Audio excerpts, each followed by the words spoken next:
We're back in the land of Midian with Joel Richardson. Joel, tell us, how did we get the translation, the Red Sea?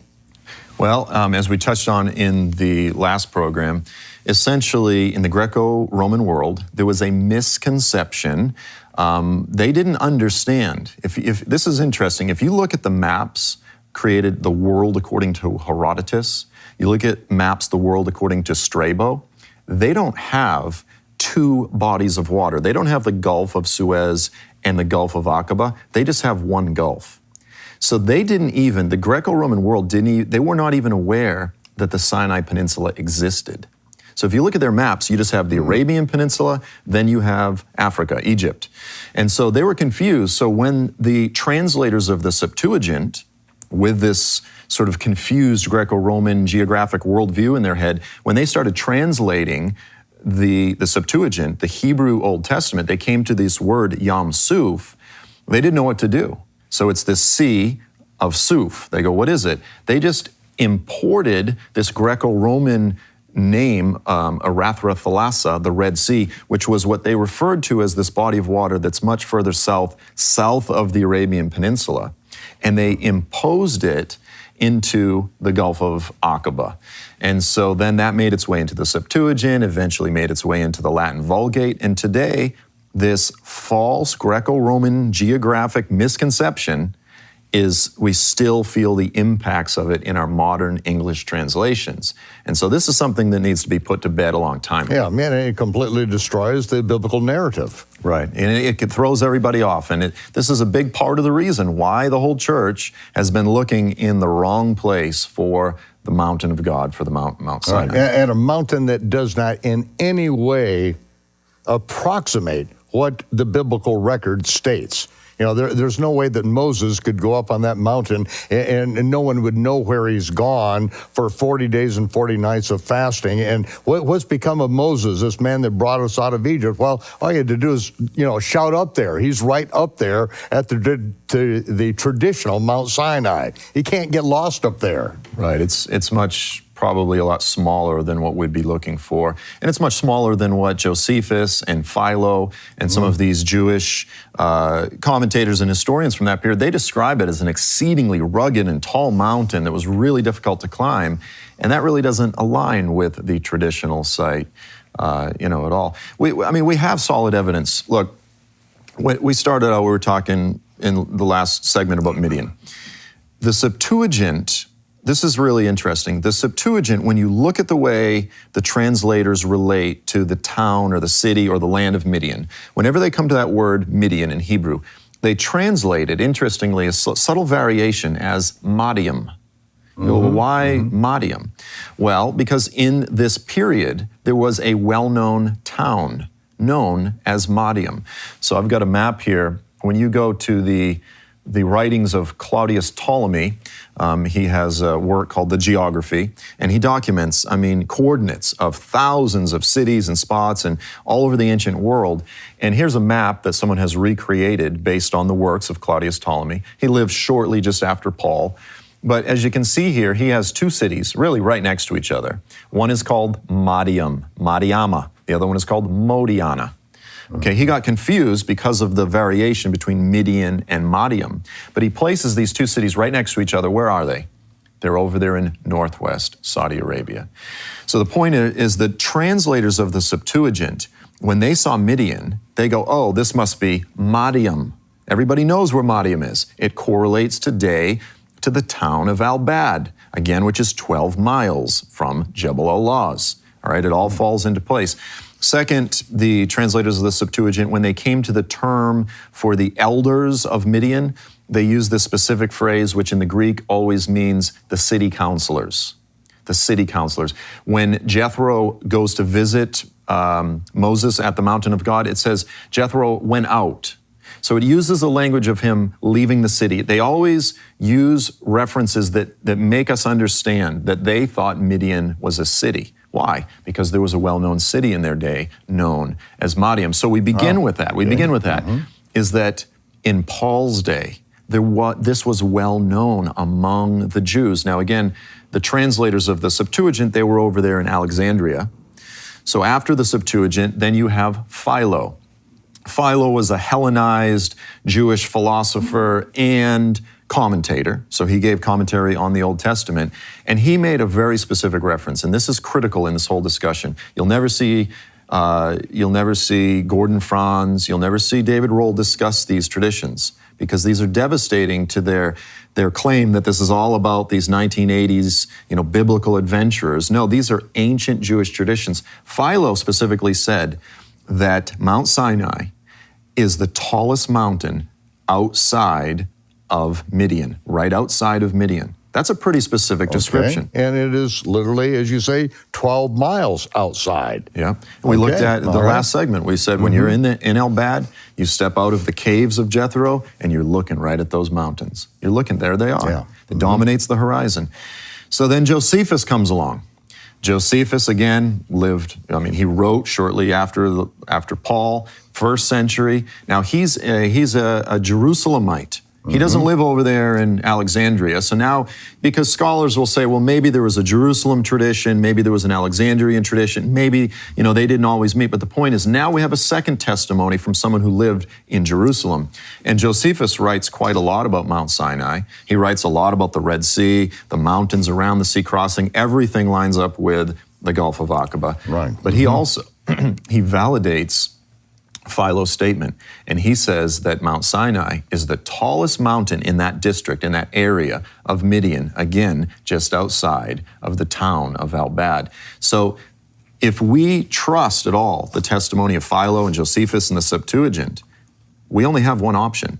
The tallest mountain in that whole area, the tallest mountains, it's Horeb and Sinai. It's Jabal al-Lawz, Jabal al-Makla, as they're commonly called. These are our only options. So either there was a very false tradition among the Jews during the 1st century, or they still knew, even after the exile, after the Babylonian exile, they still knew where it was. And we have enough historical hints to look at it and say, absolutely, the most reasonable guess, the most reasonable option of all of our candidates is in fact Jabal al-Lawz. And again, for clarity, the Bible only gives us one option. It has to be east of the Red Sea. So everything comes together. It's all pointing in the same spot. It's all pointing to the same mountain. And what's the evidence of Paul? He's referring to this in the book of Galatians. We have him going down to Arabia.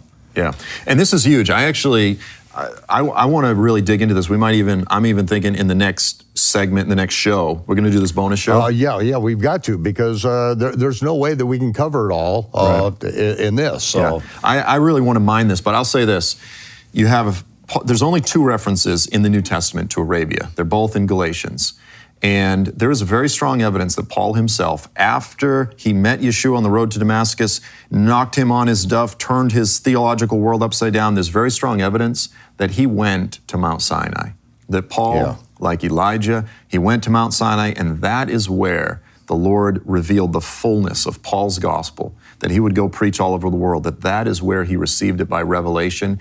And all evidence points to the fact that Paul, as a thoroughly biblically literate Jew, a devout Jew, his identity would have been formed by the fact that he was a Jew, that he would have agreed with this Jewish tradition that was espoused by Josephus, that was espoused by Philo, that was understood and recognized by the translators of the Septuagint. We have no reason to suspect that he would have believed anything else.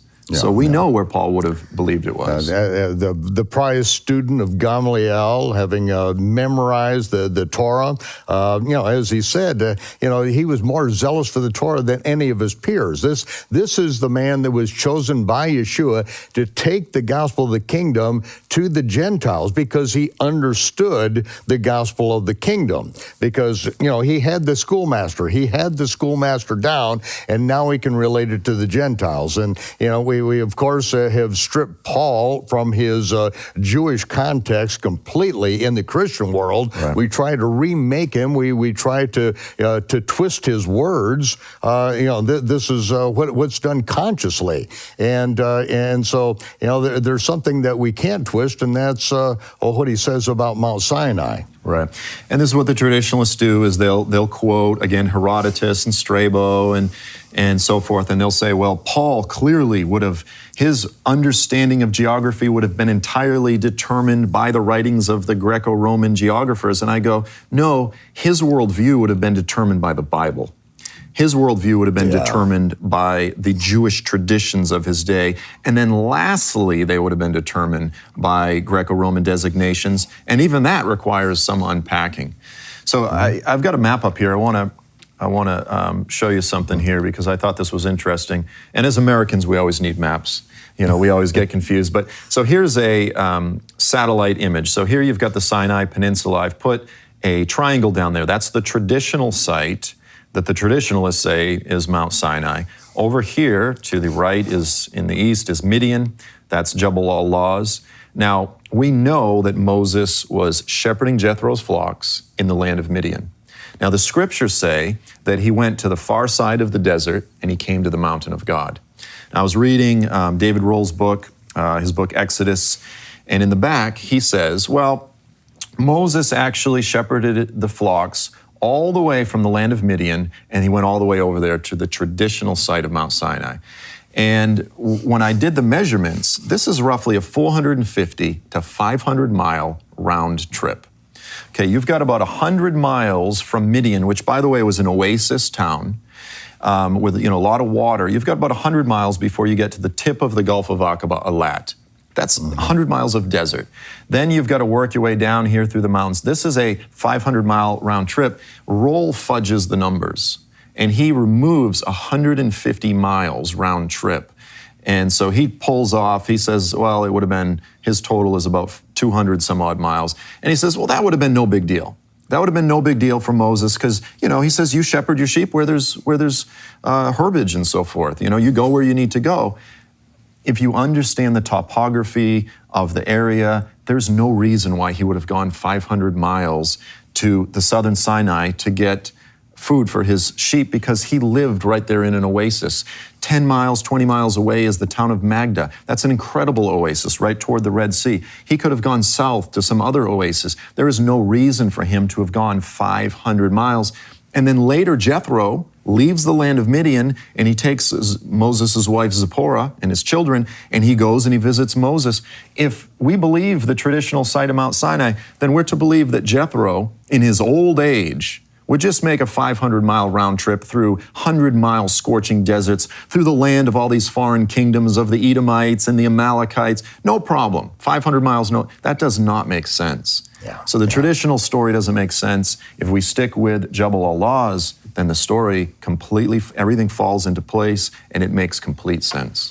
David Roll and I debated this, the great Exodus debate, and I recognize that David Roll really was a great asset in the Patterns of Evidence movie and his deciphering of the Egyptian hieroglyphs and all, and he solved the major problem, but he hadn't seen the evidence of the real Mount Sinai, and that's why I flew him down to meet with Jim and Penny because I felt like he deserved to have the best evidence put before him, and so we spent a couple days with Jim and Penny, as you just did a short while ago, and seeing the evidence, then things shifted for him. So his book came out before then. I respect David what he's done, but a lot of people want to try to, and this is what he did in the debate. He tried to tear apart Ron Wyatt, and this debate wasn't about Ron Wyatt. It's about the evidence, about the trail of the Exodus, and where the traditionalists have built their monuments, and it's basically the Roman Catholic Church built their monuments to say this is Mara and this was Elim and all.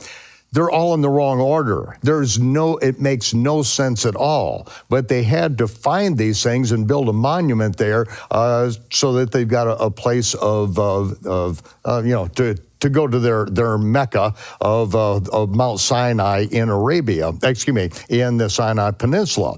But it doesn't, none of the evidence lines up. And then again, after Jim and Penny were able to get these artifacts and photographs and all, as you have done, you're just bringing more and more to the table to tell us this great story, this biblical story. And it's like, okay, we can put to bed our religion, our denominations, we can put it to bed. Let's go back to the biblical record. Right. Look, tradition, I love the movie Fiddler on the Roof, tradition.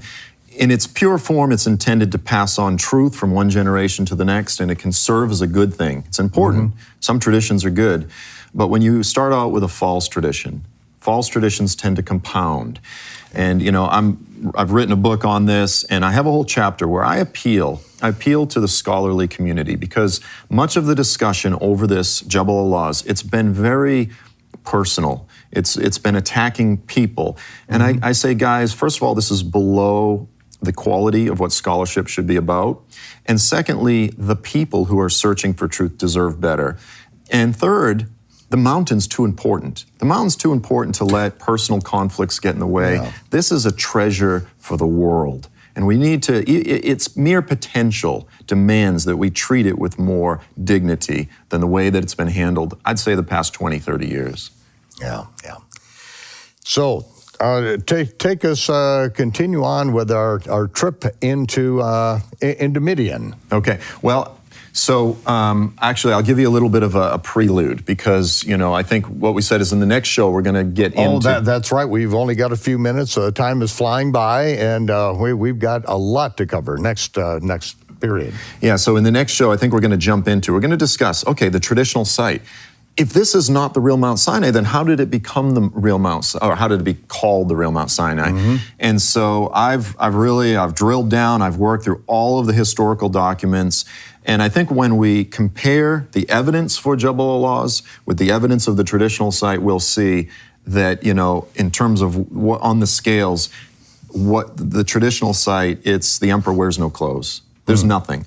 So this is going to be the real Exodus debate. I mean, we're going to deal with the facts on the ground and the faux Mount Sinai, how it became that, and compare it with the real evidence that we have. Yeah, for all intents and purposes, and I don't mean to be derogatory, but it's a tourist attraction. That's all it really is. Now, it's a great place of history. It has a great history in the Christian church in terms of preserving historical documents. We need to acknowledge that. And it's got an interesting history, but in terms of its legitimacy as the real Mount Sinai, it's nothing more than a tourist attraction.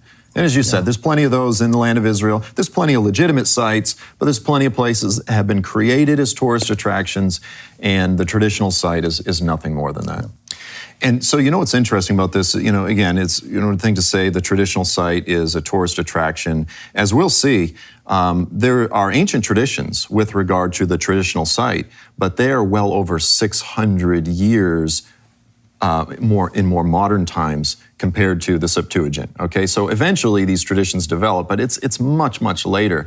But here's what's interesting is, even though there was, I'll say, this traditionalist or this Roman Empire was sort of putting their stamp of approval over here on the traditional side, at the same time, a lot of the early Christian writers, they didn't agree with that. This is important because, as we touched on, we had this ancient Jewish tradition that placed Mount Sinai over there in Midian, modern-day northwest Saudi Arabia.